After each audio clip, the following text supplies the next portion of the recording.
Operasi garis dalam ini sudah masuk ke pekarangan rumahnya Prabowo. Orang-orang Jokowi yang hari ini melaksanakan operasi garis dalam, termasuk demo ini. Tidak lazim ketika polisi begitu membuka ruang untuk tentara masuk terlibat dalam perangan demo. Karena bagi polisi, ini adalah bentuk superioritas polisi yang nggak boleh diganggu-gugat. Paling mengerikan lagi, saya lihat Asintel Kostrad kemarin memberikan pengarahan kepada massa demonstran. Waduh, ini kerawanan. Kalau saja terjadi perlawanan atau terjadi tindakan, misalnya pelemparan, satuan tempur, Kostrad. Kehadiran pasukan tempur pada saat kemarin itu bagian dari sebuah skenario menurut Bapak? Tentara tanpa sadar digiring ke Kelingurun, ya kan, oleh Parcok ini. Inilah political terrorism. Karena apa? Sasarannya terukur, terpilih, yaitu anggota dewan, gitu. Agar DPR jangan coba-coba melakukan upaya pengungkapan kasus-kasus Jokowi pada masalah, apalagi pemakzulan Gibran. Kelihatan sekali bagaimana mereka membagi tugas. Kan kita lihat siapa yang bermain. Di sana ada YouTuber Nusantara, di sana ada Cokro TV, di sana ada Laskar Cinta Jokowi. Bahkan sebelum kejadian ini mereka sudah mempropagandakan untuk demo. Modus yang digunakan kemarin dalam aksi massa itu adalah pola dua pihak dikendalikan. Pelaku, pengaman, ini bisa di bawah satu kendali. Ini cukup memerlukan energi dan logistik yang besar. Ada pendana, ada pelaku, ada pengaman.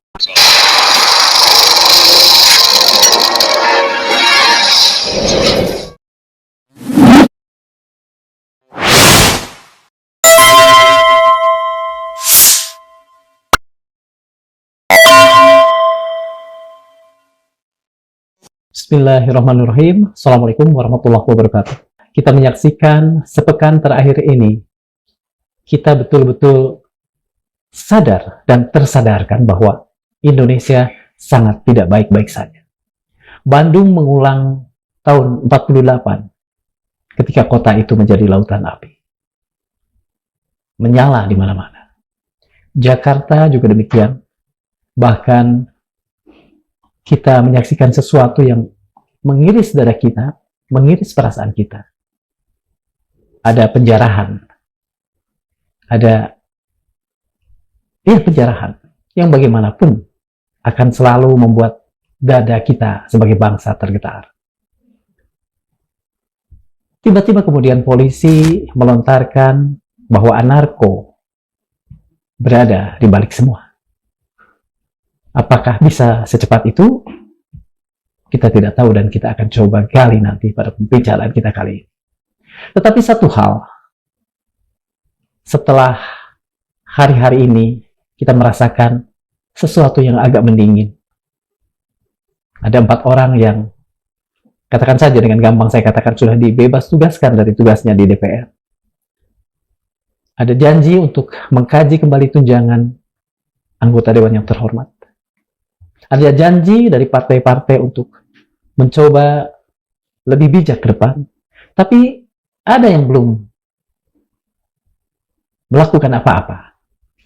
Dan dalam penilaian kami, itu adalah Presiden Prabowo. Sebab apa yang dilakukan di DPR barangkali juga bukan persoalan besar sebetulnya.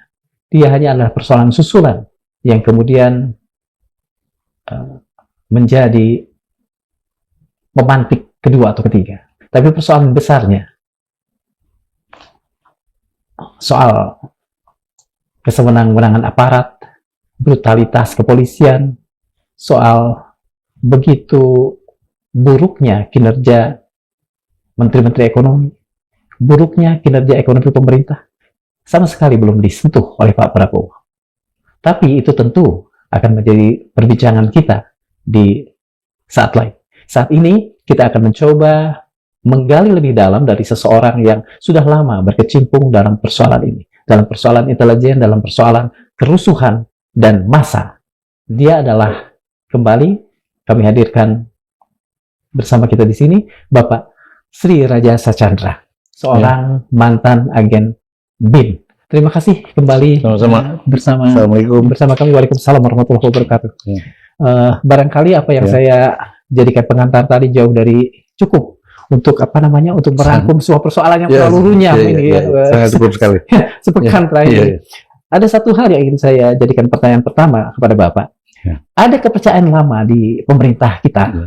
yaitu bahwa gerakan massa, aksi-aksi massa itu selalu memerlukan penyandang dana atau bohir lah katakan. Ya. Menurut penilaian Bapak, setelah memantau situasi sekian lama ini, apakah ada juga bohir dalam gerakan-gerakan kemarin? Terima kasih. Hal seperti ini tentunya mungkin bukan sebuah rahasia lagi. Ya. Apalagi kegiatan aksi massa kolosal. Ya. Kemudian dengan target-target mendekati situasi chaos gitu ya. Iya, betul. Tentunya ini memerlukan energi, memerlukan logistik yang tidak kecil. Iya. Apalagi kalau kita lihat Iya. bahwa modus yang digunakan kemarin dalam aksi massa itu adalah pola dua pihak dikendalikan. Pelaku, pengaman ini bisa di bawah satu kendali. Oh, Iya. bisa diulangi. Dua pihak, Dua pihak dikendalikan. pengaman maupun pelaku aksi berada dalam dalam satu satu kendali. genggaman. Nah, ini cukup memerlukan energi dan logistik yang besar, gitu loh. Oleh karenanya semua ini kegiatan ini, ya kan, kegiatan semacam 3 in 1 ya. Ya. Ada pendana, ada pelaku, ada pengaman. Iya. Ini membutuhkan biaya. Dan saya mendapatkan informasi yang sangat dipercaya, gitu, bahwa ini tidak lepas juga dari sakit hatinya para koruptor, khususnya kasus Pertamina yang hari ini masih DPO gitu ya. Nah, ini menginginkan situasi di negeri ini chaos. Orang ini terkait kasus Pertamina, orang ini DPO. Ya, ya, Apakah orang ini adalah, maaf, ya. Riza Halid maksud Bapak? Betul.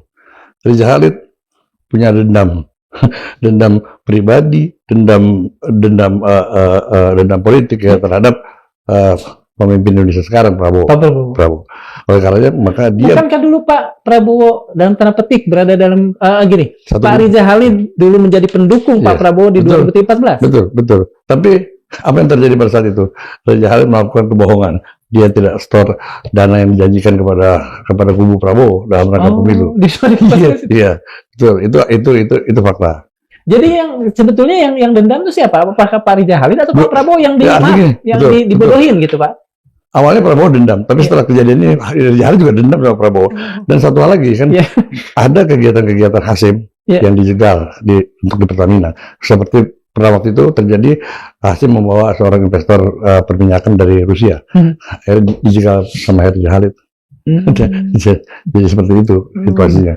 Dan sekarang kan inilah peluang Riza Halid membalas sakit hatinya setelah ditetapkan sebagai tersangka. Tadi Bapak mengatakan bahwa dua pihak, pendemo maupun yang menjaga katakan saja yang menahan para pendemo ini dikendalikan oleh satu kekuatan. Kekuatan itu apakah yang tadi Bapak sebutkan Riza Halid? Ya, artinya gini, Riza Halid boleh dikatakan hanya penyandang dana, tapi pengendali di sini ya kan, tentunya saya bisa meyakinkan ini adalah geng Solo. Gitu. Geng Solo. Kenapa ini bisa terjadi? Karena ini terjadi begal demo nih Pak. Ini kan. Boleh dielaborasi Pak. Kita bisa lihat. Awalnya ajakan untuk demo itu memang cukup viral pada saat dengan waktu yang sama 25 Agustus. 25 Agustus kemarin yang pertama. Cuma narasi yang digunakan adalah satu, tangkap Jokowi maksudkan Gibran dengan menggunakan mekanisme DPR. Gitu. Tapi di dalam perjalanan ini bergeser. Gitu. Isu DPR justru diangkat ke permukaan bahwa DPR hedonis, DPR menerima tunjangan yang berlebihan, sehingga DPR tidak layak menjadi wakil rakyat. Dan sayangnya begitu ya. Sayangnya memang tunjangannya berlebihan. Iya, kebetulan seperti itu kondisinya. Sehingga terjadilah amarah rakyat bahwa DPR harus dibubarkan, DPR harus digusur. Nah, ini proses begal demo. Nah, 25 kemarin itu adalah aksi demo ya, yang tadi dari berbagai entitas ya latar belakang. Nah ini juga jadi unik gitu loh. Demo kali di mana-mana demo selalu satu entitas, agak buruh gitu ya. Ini bermacam latar belakang. Nah inilah sesungguhnya demo yang bukan original demo. Jadi ini demo yang sudah dibajak nih, sudah dibegal ya kan. Tapi kelihatannya juga tidak terlalu berhasil. Oke Pak, kalau misalnya tadi Bapak mengatakan bahwa demonstrasi itu selalu satu entitas. Kalau buru-buru, kalau misalnya orang yang dirugikan karena kasus tertentu mereka. Gitu. Tapi bukankah soal kesulitan hidup itu dirasakan semua, Pak. Betul, Semua betul. entitas. Betul. Cuma kan sekarang persoalannya ini kan narasinya ya. Betul. Narasi ini kan adalah sebuah pesanan dari kekuatan politik tertentu yang merasa terusik. Iya. Ya, kita bisa lihat kan pada saat awal narasi yang digunakan adalah tangkap Jokowi dan pasukan Gibran yang menggunakan mekanisme DPR. Nah, DPR kan menjadi ancaman gitu Iya. buat kelompok yang merasa bagian daripada Jokowi dan Gibran. Gitu. Sehingga apa? Sehingga dibuat ancaman karena DPR ini yang kemudian menjadi pelaku. iya, nanti. jadi Oke. pintu gerbang Pintu ya kan gerbang, masuk ke persoalan itu. Iya. Makanya DPR harus digusur gitu loh. Sehingga muncullah aksi demo yang difabrikasi ini, kan? Yang dikemas tadi dari orang-orang ya orang-orang pesanan gitu. Gini, Pak, apa yang kemudian membuat Bapak sebagai seorang yang lama berkecimpung di persoalan ini dengan yakin mengatakan bahwa aksi ini bukan aksi inilah, ada banyak aksi yang kemudian dipublikasi. Ya jelas ya. Kalau kita lihat bagaimana Jumhur juga mengatakan wah ini bukan kami tidak tahu kalau misalnya kemudian berkembang narasi yang bubarkan DPR. Makanya Jumhur meminta untuk tidak terlibat kelompoknya Jumhur buruh. Jumhur ini adalah ketua Serikat Buruh terbesar di Indonesia. Ya. Nah, dari situ sudah kelihatan, Pak, bahwa gagasan demo yang awal ini sudah bergeser. Ya. Jumhur membaca ini gitu, Pak. Bahwa ini ada kepentingan. Kepentingan apa? Kepentingan yang akan digusur sebelumnya, yaitu kelompok Jokowi. Gitu. Nah, jadi ini bukan counter demo, ini begal demo. Ini begal demo. Terjadilah tanggal 25 ya kan. Kemudian yang menjadi janggal lagi ya kan, bagaimana polisi menunjukkan seakan-akan lemah dalam menangani kasus aksi unjuk rasa kali ini ya. Bahkan terkesan membiarkan instalasi mereka dibakar, fasilitas kendaraan mereka dirusak oleh massa tanpa ada perlawanan yang berarti. Nah, artinya apa ya kan? Ini kan polisi memberi ruang agar situasi ini menjadi chaos gitu loh. Karena ada pengendalinya, Pak. Kalau yang diperiksa oleh publik kan polisi yang begitu begitu eksesif, begitu brutal. Mengapa tadi Bapak mengatakan seolah-olah polisi justru membiarkan? Jadi tidak kurang pesan saya kurang melawan gitu. Ya inilah karena polisi juga dikendalikan oleh satu kekuatan, makanya polisi menggunakan standar ganda gitu loh. Di satu sisi dia represif, tapi di sisi lain dia membiarkan agar situasi ini chaos. Dia represif juga agar chaos. Kemudian terjadi pembakaran oleh aksi massa, ini juga dalam rangka menuju ke chaos. Gitu loh, Pak. Kalau begitu pengendalinya adalah geng Solo lah. Iya, betul. Karena kita lihat kan, pada saat demo ini dibegal, kan kita lihat siapa yang bermain. Di sana ada YouTuber Nusantara, di sana ada Cokro TV, di sana ada Laskar Cinta Jokowi. Bahkan sebelum kejadian ini mereka sudah mempropagandakan untuk demo. Dan itu ada di videonya. Ada. Jadi rasanya kita juga nggak perlu takut lah untuk menyatakan bahwa siapa di belakang aksi demo ini. Gitu loh. Apa bukti yang bisa mempertautkan Riza Halid yang dendam dan merasa dikecewakan Prabowo kemudian berjalin kelindan dengan kekuatan geng Solo? Kita kan tahu, jadi bahwa persoalan kasus korupsi Pertamina itu korupsi kebijakan, Pak, yang dibiarkan sekian lama ya kan, di mana godfather-nya adalah Riza Halid, ya. Dan tentunya tidak lepas dari kepemimpinan Jokowi pada saat itu. Kemudian di situ juga ada Erick Thohir gitu, Pak ya. Nah, ini kan sebuah kecemasan bersama nih ketika Prabowo udah mulai mengusik ya kan kepentingan mereka. Ya, tentunya sekarang ini Riza Halid juga berkepentingan, Pak, gitu. Dan juga saya yakin ya kan kubus geng Solo juga sekarang menagih janji. Artinya gini, dukung, bantu. Dan itu sudah merupakan satu sistem yang sedang berjalan, Pak. Jadi boleh dikatakan begini, zaman Jokowi itu korupsi udah kayak pesugihan, satu saat ditagih gitu. Satu saat ditagih kan untuk kepentingan politik Jokowi dan mempertahankan supremasi politik dinasti. Bapak tadi menyebut satu nama, Erick Thohir, Menteri BUMN saat ini. bagaimana kemudian faktor Erick Thohir ini bisa kemudian Bapak masukkan ke dalam tadi kolaborasi antara geng Solo dengan kekuatan Reza Halid? Karena begini Pak, saya katakan bahwa kasus korupsi Pertamina ini adalah korupsi kebijakan. Dia tidak bisa berdiri sendiri. Betul. Dia tidak bisa bermain pada level tengah atau bawah. Karena ini kebijakan. Sehingga ya kan patut dicurigai Erick Thohir terlibat. Kemudian ya kan, kenapa sampai hari ini mantan direktur Pertamina Nike Widiawati yang sudah jadi tersangka tapi ditunda yang kasusnya.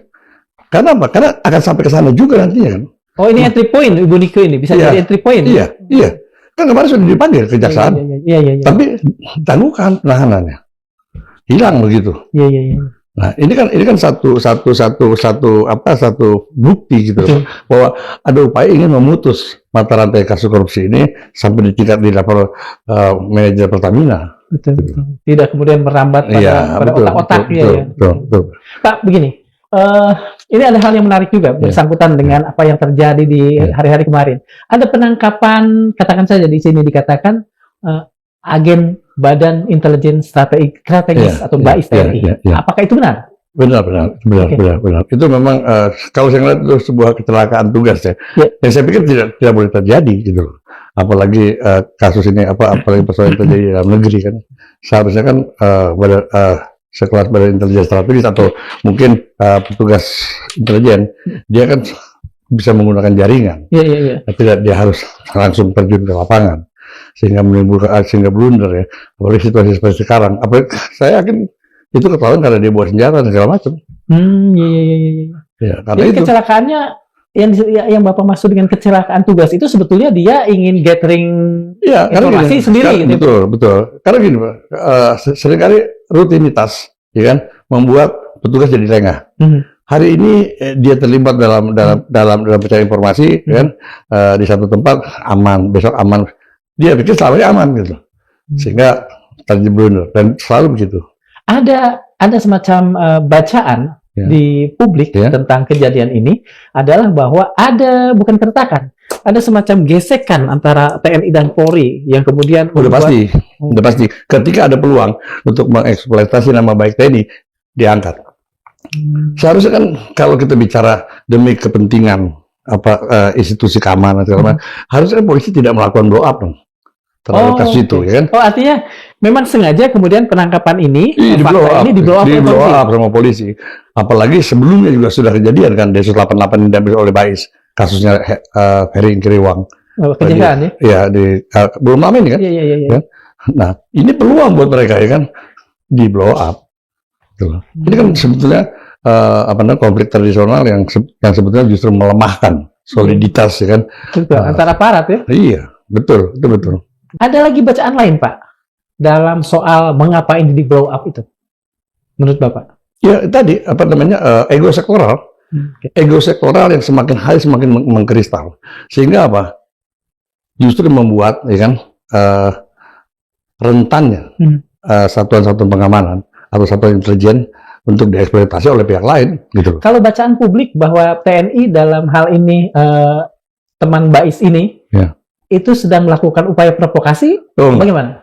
Enggak ya? Saya yakin dia dalam rangka mencari informasi, pasti itu. Karena sejauh ini tidak ada upaya untuk menciptakan situasi atau kondisi yang dari kondusif tidak menjadi kondusif gitu. Nah, hanya sekedar mencari informasi. Kalau saya yakin. Dan kemudian tadi Bapak katakan kecelakaan tugas. Iya.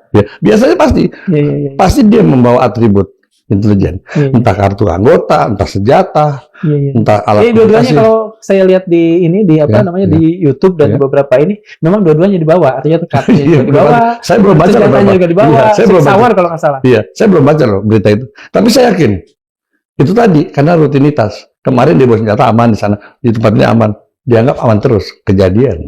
Yang sebetulnya nggak boleh terjadi itu Pak. Dia kan bisa baca situasi lah. Nggak harus kegiatan intelijen, nggak harus rutinitas gitu loh. Misalkan hari ini kita jalan sini, besok kita harus ke sini. Yang agak ironi,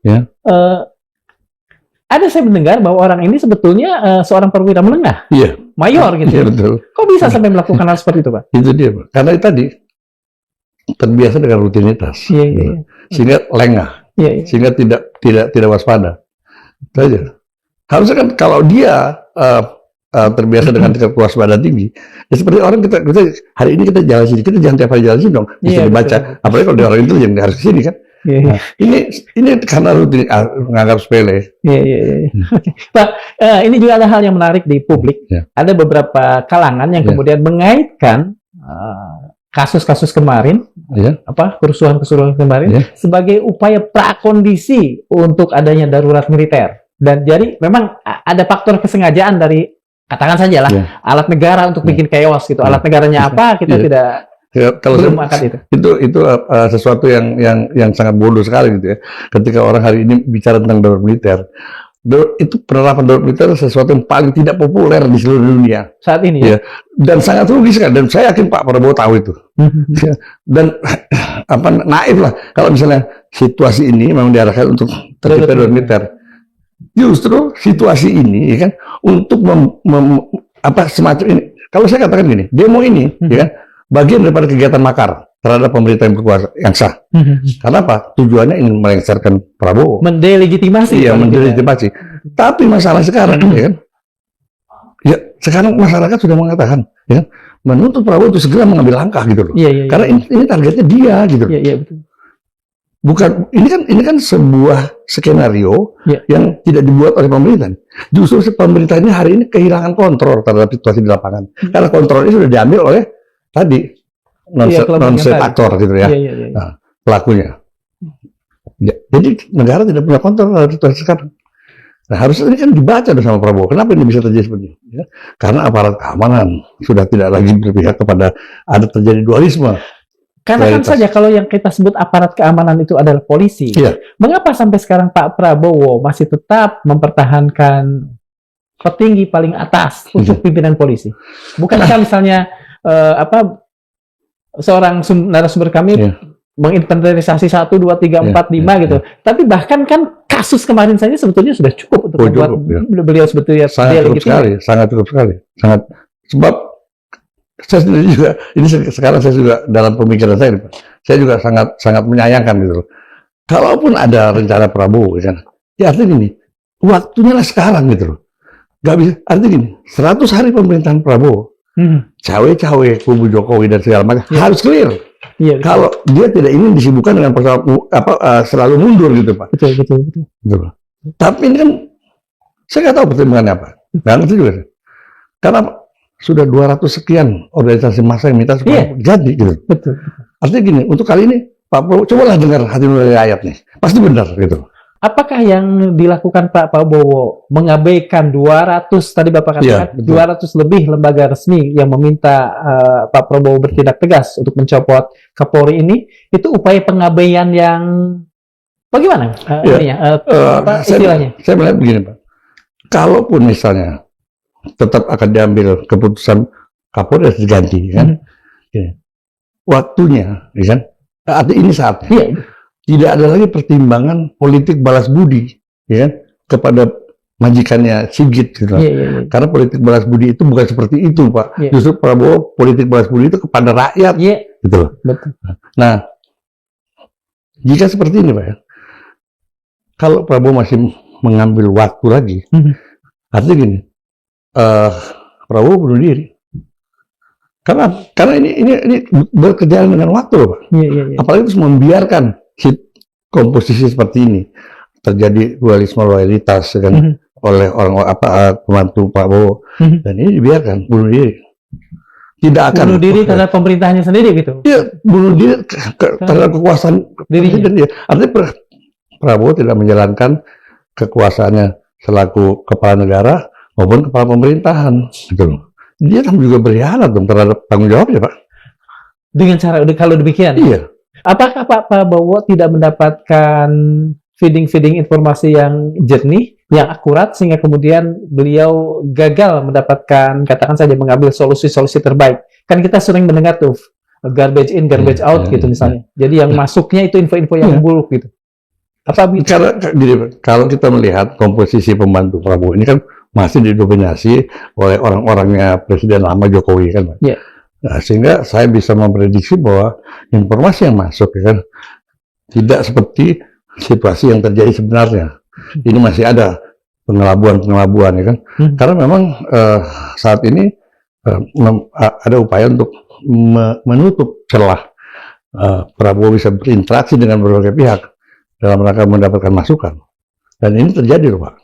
Artinya Pak Prabowo dikatakan saja Iya. diselimuti, dibatasi untuk bertemu Iya. dengan orang-orang tertentu gitu ya. Betul. Nah, kenapa ini bisa terjadi? Ya tadi, karena di sekeliling Prabowo masih didominasi oleh tadi orang-orang Jokowi yang hari ini melaksanakan operasi garis dalam, termasuk demo ini. Jadi sekarang operasi garis dalam ini sudah masuk ke pekarangan rumahnya Prabowo. Pak Prabowo tidak menyadari ini, tidak menyadari, katakan saja lah kalau kita pakai ungkapan lama, musuh dalam selimut ini. Saya yakin sangat disadari sekali. Lalu, Cuma kita sekarang ini justru kita tidak tahu apa sih strategi strategi Prabowo menghadapi situasi seperti ini. Ya. Tapi saya yakin bahwa think tanknya Pak Prabowo juga sudah memberikan masukan. Oh ini harus segera Pak. Gitu loh. Kalau yang dikatakan tadi orang dalam, inner circle itu adalah katakan saja think tank. Iya. Apakah di antara think tank ini juga ada yang katakan saja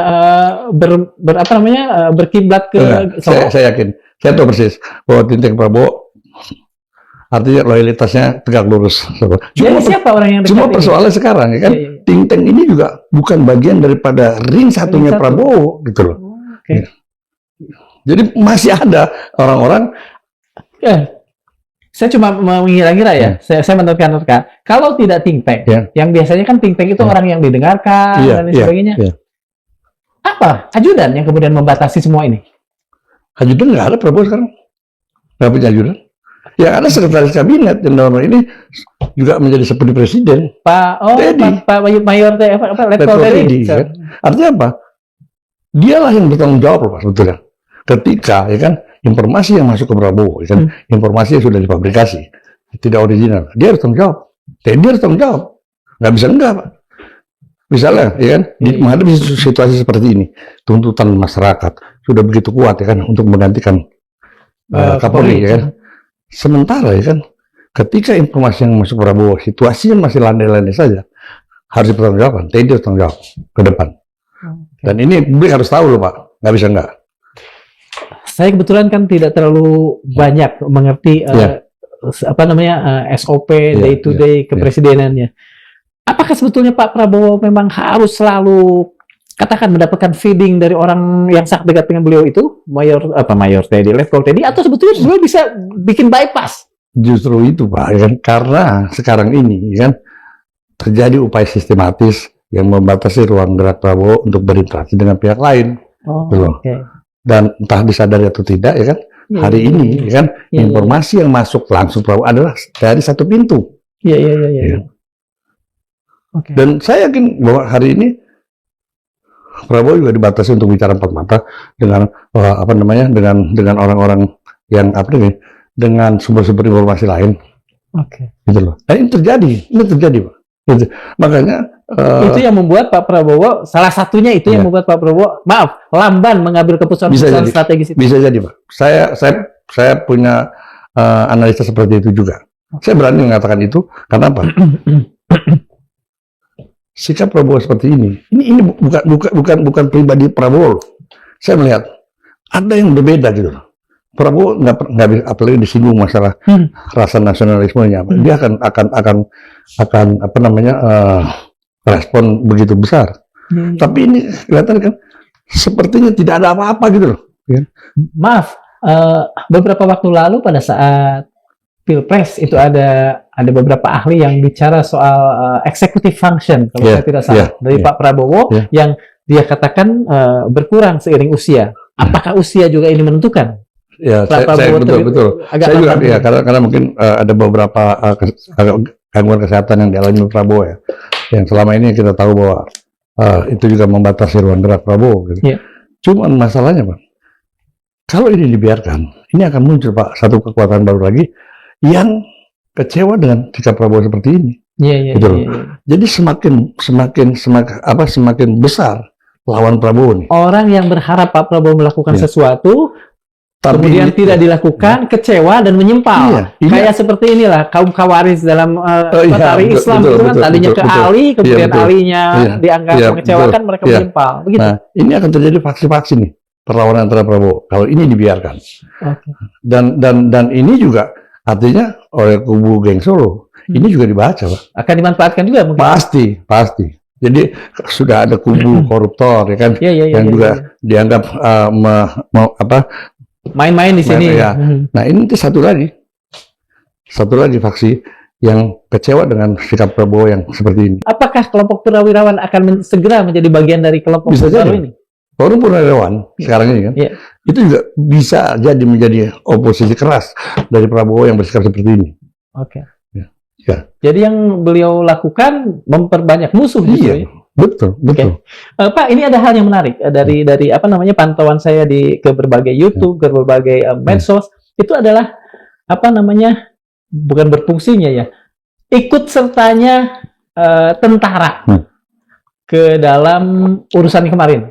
Saya lihat di beberapa tayangan ada tentara meski tidak berharapan adalah di jalan. Ya, betul. Ini juga menjadi menarik buat saya, Pak, ketika melihat penanganan demonstrasi kemarin, ya, begitu aktifnya tentara, ya kan. Nah, tapi di lain sisi saya melihat bahwa ini jangan-jangan merupakan bagian daripada grand strateginya mereka, ya kan, untuk menempatkan Mereka tentara. itu yang ingin chaos itu. Iya, yang ingin chaos bahwa ini salah satu upaya untuk memposisikan TNI masuk ke dalam killing ground. Karena begini, tidak lazim ketika polisi begitu membuka ruang untuk tentara masuk terlibat dalam perangan demo. Karena bagi polisi ini adalah bentuk superioritas polisi yang nggak boleh diganggu gugat. Tapi kemarin polisi itu dibuka untuk tentara. Bahkan yang paling mengerikan lagi, saya lihat Asintel Kostrad kemarin memberikan pengarahan kepada massa demonstran. Waduh, ini kerawanan. Kalau saja terjadi perlawanan atau terjadi tindakan misalnya pelemparan, itu jangan salahkan tentara, itu pasti akan melakukan tindakan. Karena satuan tempur loh, Kostrad. Oh, yang turun itu Kostrad? Iya, kemarin kan lamongan Kostrad tuh, yang di depan Mako Gana. Ya, sebagai orang awam kan saya cuma melihat tentara gitu. Itu Kostrad ya? Kostrad. Sepengetahuan saya Kostrad ini kan pasukan tempur, cadangan tempur. Satuan tempur. Kostrad lintas udara. Mengapa? Gini, apakah kehadiran tentara, kita belum ngomong kontrak nih, belum ngomong bahwa ini pasukan tempur. Apakah kehadiran tentara atas permintaan? Betul. Atas permintaan, iya. Berdasarkan undang-undang operasi militer selain perang, ya kan? Memang atas permintaan. Kalau situasinya masih belum chaos, Pak. Iya. Tapi atas permintaan polisi. Dan ini atas perintah polisi semua. Nggak bisa nggak? Mekanisme itu harus dijalankan. Yang kemudian menurunkan Kostrad dan bukan katakan saja pasukan-pasukan apapun namanya yang lebih teritorial sifatnya. Siapa? Permintaan polisi atau? Permintaan polisi. Tapi kan yang menggerakkan pasukan Mabes TNI. Nah, ini sangat disayangkan karena masih ada Kodim, satuan teritorial, masih ada Koramil, masih ada Kodam, satuan teritorial yang dipandang masih punya korelasi lah dengan walaupun hari ini tentara tidak disiapkan untuk melakukan PH pasukan anti huru-hara, nggak disiap. Apalagi yang dulu tahun 90-an betul. Saya masih merasakan di penjara waktu itu. sekarang nggak disiapkan untuk itu kan. Jadi apalagi satuan tempur gitu. Ketika terjadi sesuatu satuan tempur, dia akan lakukan tindakan militer banget loh. Karena SOP-nya begitu. Kehadiran pasukan tempur pada saat kemarin itu bagian dari sebuah skenario menurut Bapak? Ya kalau saya melihat itu, jadi kita tentara tanpa sadar digiring ke killing ground, ya kan, oleh Parcok ini agar terjadi blunder. Sehingga apa? Itu tadi, karena tadi sektoral persaingan yang sehat. Nah, ini harus disadari oleh TNI, nggak main-main, Pak. Nggak main-main, boleh memberikan kekuatan, memberikan bantuan kepada polisi, ya, tapi harus proporsional gitu kan. Masih ada satuan TNI yang bisa mengemban tugas-tugas seperti bukan satuan tempur. Ya.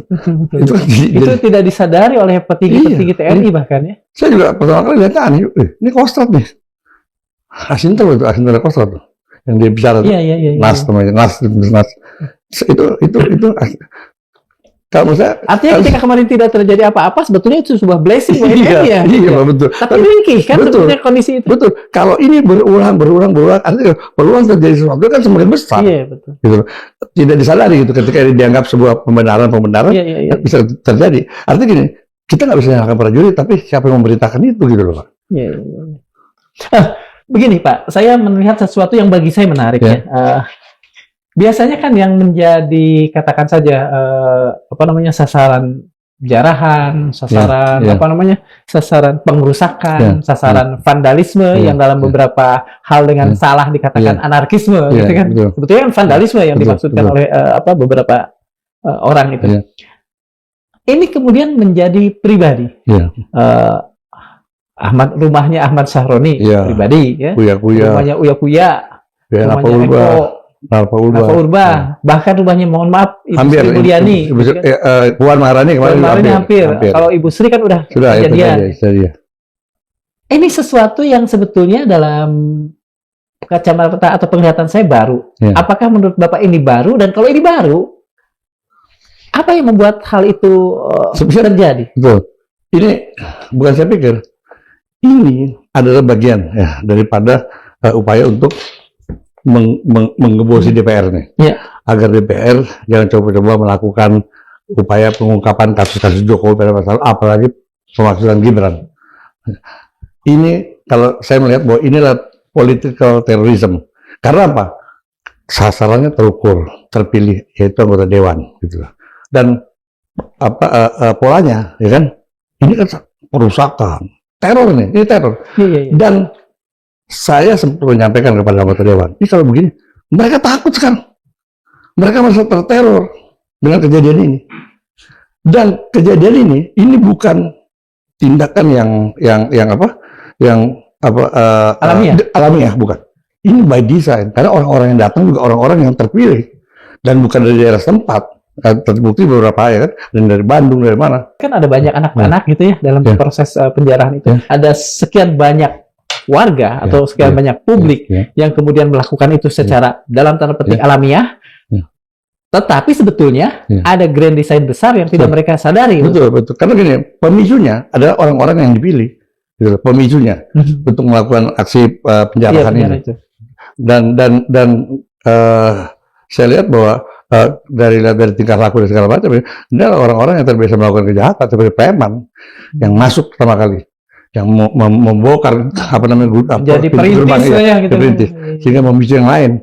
Nah, ini modus seperti ini juga kalau dibiarkan ini menjadi presiden buruk untuk melakukan pressure politik dengan cara teror. Ini udah teror, Pak. Teror kepada anggota DPR. Iya. Dan saya sudah bicara dengan salah satu anggota DPR, dia takut, dia merasa terteror dengan cara seperti ini. Takut untuk apa? Ya artinya gini, untuk berbicara, untuk menyampaikan kebenaran, misalnya gini, tentang pemakzulan Gibran. Ini bisa jadi mereka nggak akan lakukan. Jadi siapa yang dikasih jaminan keamanan kalau bisa polisi diem aja? Pemakzulan Gibran ada membutuhkan peran DPR. Udah pasti. Iya kan, membutuhkan peran DPR. Kemudian DPR sekarang takut karena itu maksud Bapak. Itu ini pesan. Pesan yang disampaikan kepada, jangan coba-coba kalau mau seperti ini. Coba. Dan itu sudah tersampaikan kepada anggota DPR. Kenapa? Mereka sekarang masuk terteror, kan? Untuk mengusik geng Solo melalui mekanisme DPR. Coba. Artinya apa? Teror itu masuk. Apakah geng Solo sepowerful, secerdas ini untuk membuat sebuah skenario, Pak? Sebetulnya gini, Pak. Persoalan ini kita tidak melihat dia cerdas atau dia.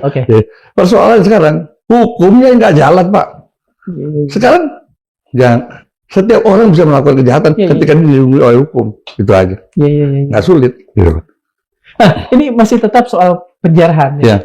Kalau saya tidak salah, saya hanya lihat di rumah Sahroni, kalau nggak salah, rumah Ahmad Sahroni, itu ada mungkin beberapa orang tentara yang berjaga-jaga. Berjaga-jaga dalam arti hadir, gitu ya, meskipun mereka tidak mampu melakukan apapun karena masa belum begitu banyak. Maksud saya, kenapa tidak ada polisi di sana? Jadi maka saya bilang kan, ini kejahatan yang dilindungi oleh aparat keamanan itu sendiri, aparat penegakan hukum. Apakah itu kesengajaan atau misalnya begini? Saya yakin atau polisi tidak tahu? Enggak, saya yakin itu kesengajaan. Tidak mungkin, Pak. Ketika datang kelompok orang untuk melakukan aksi kekerasan, kan, itu sudah tercium pasti. Tapi ketika ini dibiarkan, bayangin semua rumah yang didatangi oleh kelompok ini hancur, Pak. Itu kan perlu waktu, ya kan? Iya. Dan memang waktunya juga tidak ini kan, tidak dalam satu waktu. Iya. Kalau saya tidak salah, rumahnya Pak Syahroni itu lebih dulu tuh. Iya, udah masih inilah, matahari masih ada lah gitu kalau lihat dari gambarnya ya. Kemudian Eko kan sekitar pukul 8 sekian gitu ya. Betul. Uya setelah itu, kemudian meskipun kemudian Pak Ibu Sri Mulyani, pukul 1-an. Meskipun kelihatannya itu tidak dilakukan oleh orang yang sama gitu ya. Jadi kemarin itu kelihatan sekali bagaimana mereka membagi tugas. Karena apa? Aksi demo kemarin, aksi perusahaan kemarin terjadi masif dalam satu waktu. Berarti kan ini sebuah kegiatan direncanakan. Apalagi kemudian terjadi pembiaran saya yakin, Pak, kalau polisi serius, gegana nggak akan terjadi, Pak. Sampai gudang pelurunya, Pak. Kalau yang ini kan berita tentang gegana juga tidak terlalu banyak ya, hanya kemudian disebutkan terbakar. Dalam apa Bapak punya data, punya ini teman? Saya dapat informasi dari teman yang tadi itu nggak saya sebut namanya. Sampai polisi itu kan memohon kepada pelaku demonstran, Pak jangan bakar gudang peluru, Bapak ambil pelurunya nggak apa-apa. Coba sampai kayak gitu. Coba. Itu daerah yang paling vital loh, Pak. Gegana, gudang peluru dengan amunisi lah katakan ya, dan amunisi kan mungkin hal-hal yang bisa meledak. Iya, pastinya. Nah, diserang oleh masa. Ojol kan? Ya, masa. Enggak bersenjata lah. Kenapa polisi tidak bisa? Itu dia makanya. Jadi ada semacam kayak jangan bakar, Pak, ambil boleh, coba sampai kayak gitu. Karena kalau dibakar meledak nih. Itu kan semacam sebuah penyerahan diri nih, Pak, bahwa mereka polisi, padahal itu gegana loh, Pak. Di samping marinir kantornya yang di Keramat. Tapi memang depan udah kebakar banyak, cuma gudang peluru itu gudang munisi sampai kayak gitu. Jadi kalau dibilang gudang munisi jebol, ya jebol memang. Kan nggak boleh terjadi itu, Pak. Boleh kantor terbakar. Apakah ini ekses yang tidak direncanakan sebelumnya atau memang by design? Jadi ini by design.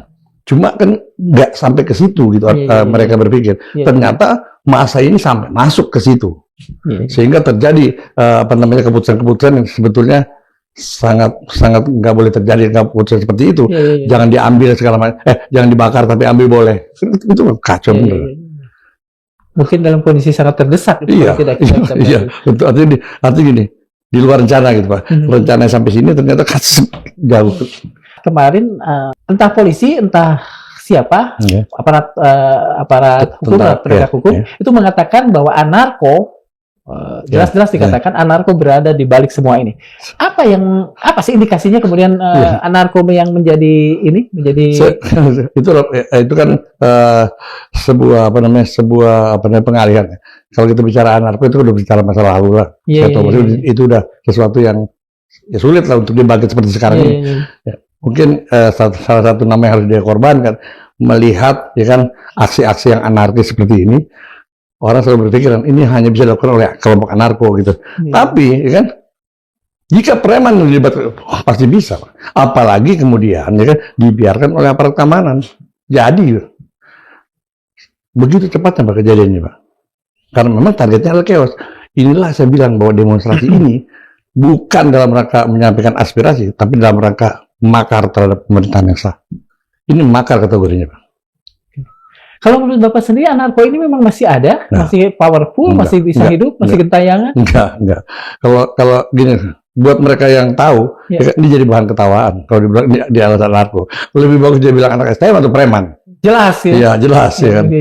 Betul. Ya, dan hari ini atau mungkin ketidakjelasan itu yang membuat semua di sisi lain diharapkan publik adalah gitu yang jadi mungkin ya betul, kambing hitamnya. Betul. Tapi di sisi lain juga dari sisi ini paling tidak sudah ketangkep Iya. satu entitas yang Iya, namanya betul. anarko. Iya. Gitu. Iya, memang seperti itu. Kalau saya ngeliat, ya tadi bahwa mereka yang melakukan sebuah rencana jahat, tapi mereka nggak tahu bahwa rakyat udah pinter gitu loh Pak. Nggak bisa lagi dibohongin. Seperti sekarang ini kasus, kan udah jelas-jelas ini. Siapa yang terakhir yang menyuarakan demo kan gitu Pak. Iya, betul. Udah kelihatan banget. Bahkan yang menggagas awal itu revolusi rakyat Indonesia namanya kan. Betul. Dia sendiri juga akhirnya ketakutan gitu loh. Karena kok jadi kayak seperti ini gitu Betul. arahnya. Justru kalau misalnya demo yang original nih Pak, ya, mereka akan lindungi DPR agar berani DPR mengambil langkah, ya kan, membuka tabir gelapnya Jokowi, memaksudkan gitu kan gitu Pak. Iya, iya, iya. Tapi ini justru dia yang menjadi sasaran teror, Iya, iya. menjadi sasaran kejahatan gitu loh. Iya, pembegalan. Iya, Bapak kita tadi begal demo nih, demokrasi. begal demo, dan political terrorism sudah terjadi dengan korban DPR. Coba itu Pak. Oke. Meskipun misalnya di sisi lain memang ada figur-figur menyebalkan di sana ya. Iya, tapi kan ya kita ngelihatnya bahwa ini semakin terpuruk DPR. Oke. Presiden Ya. sudah memberikan instruksi yang nadanya keras. Ya, terminologinya saya lupa Iya, lagi, iya, tapi keras lah iya. ya gitu. Tapi di sisi lain beliau belum melakukan apapun yang dirasakan real sesuai Betul. tuntutan Betul. awal. Ya. Hari-hari ini adalah hari-hari yang tenang. Iya. Kalau menurut Bapak, apakah ini akan tetap tenang atau ini masih bisa dikatakan sebagai sebuah bara yang bisa Iya. bisa menyala lagi kapan tahu? Saya yakin bahwa persoalan, jadi gini, Prabowo harus tahu persis, ya kan, apa yang dirasakan oleh oleh publik saat ini, Pak. Ya Iya. kan, ketika, ya kan, tuntutan publik ini belum terpenuhi, ya kan, ini akan tetap jadi bara. Jadi yang sekarang ini nggak mulu publik minta ganti Kapolri, karena dialah sumber, ya kan, Betul. terjadi ketidakadilan. Betul. Yang sangat kalau ini persoalan ketidakadilan dilakukan oleh polisi, itu sangat dirasakan oleh masyarakat, Pak. Nah, ini harus terbaca oleh Prabowo. Kalau sekarang nih hari-hari menjadi tenang, itu apakah kondisi yang bisa mengecoh atau katakanlah Iya. apa namanya? Iya. Atau betul-betul ini dalam kondisi tenang atau Justru orang takut untuk bukan. turun? Artinya begini, Pak, situasi seperti sekarang ini, kan, Iya. ini nanti ini akan memicu persoalan, Iya. terjadi aksi Iya. yang targetnya langsung kepada Prabowo, dipersalahkan Prabowo nanti. Karena apa? Karena itu tadi bahwa tuntutan masyarakat tidak terpenuhi. Jadi kelompok geng Solo ini nggak perlu repot lagi untuk ngantem ini. Iya. Ini ada kalaupun nanti terjadi lagi gejolak, Iya. itu Sudah langsung. targetnya langsung gitu loh. Betul. Udah nggak ada antara lagi. Nggak ada, Ya. iya. Kemarin kan DPR, Iya. gitu ya. Tapi langsung Prabowo. Iya. Geng Solo akan full power, didukung oleh massa, oleh publik. Coba ini. Jadi menurut Bapak, Ya. ini keharusan yang tidak bisa ditawar-tawar. Ya. Pak Prabowo harus mengambil Betul. kebijakan yang solutif, Betul. yang sesuai dengan tuntutan publik. Betul. Ya. Jadi untuk kali ini saya berharap dengarlah suara hati nurani rakyat. Yang satu ini aja, nggak muluk-muluk, Pak. Nggak sulit, dan itu di bawah kemenangan Prabowo, di bawah otoritasnya Prabowo. Oke. Apakah yang dilakukan oleh organisasi-organisasi massa, Ya. para tokoh-tokoh masyarakat Ya. sudah cukup, atau mereka harus lebih vokal meminta kepada Presiden untuk mengambil solusi nyata? Saya pikir pernyataan sekian ratus organisasi masyarakat ya, Ya. itu sudah sesuatu sudah mewakili aspirasi masyarakat. Lebih dari itu, ya tadi aksi lagi, Pak, dengan sasaran Langsung. iya, dan lebih buruk nanti dampaknya. Oke, clear Pak. Ya. Terima kasih sekali Pak. Sama-sama. Sobat Madilog, sejarah selalu memberi peringatan. Kekuasaan yang tak belajar dari jeritan rakyatnya akan dihantam ombak yang lebih besar. Teori-teori kerusuhan hanyalah cermin yang memantulkan bahwa rasa hina, ketidakadilan, dan represi tak pernah bisa ditutup dengan pentungan atau gas air mata. Dalam puisi legendaris Percy Bysshe Shelley, The Mask of Anarchy, yang ditulis setelah pembantaian rakyat di Manchester, sang penyair berseru, "Bangkitlah seperti singa setelah tidur panjang, dalam jumlah yang tak terkalahkan. Guncangkan rantaimu ke bumi laksana embun yang jatuh ketika kau terlelap. Kalian banyak, mereka sedikit." Kata-kata Shelley mengingatkan kita bahwa massa bukanlah hantu yang bisa dipukul rata dengan label anarko. Mereka adalah potret keresahan nyata. Dan bila negara memilih menutup telinga, keresahan itu akan menjelma badai pada akhirnya. Terima kasih. Assalamualaikum warahmatullahi wabarakatuh. Waalaikumsalam warahmatullahi wabarakatuh. Hatur nuhun, Pak.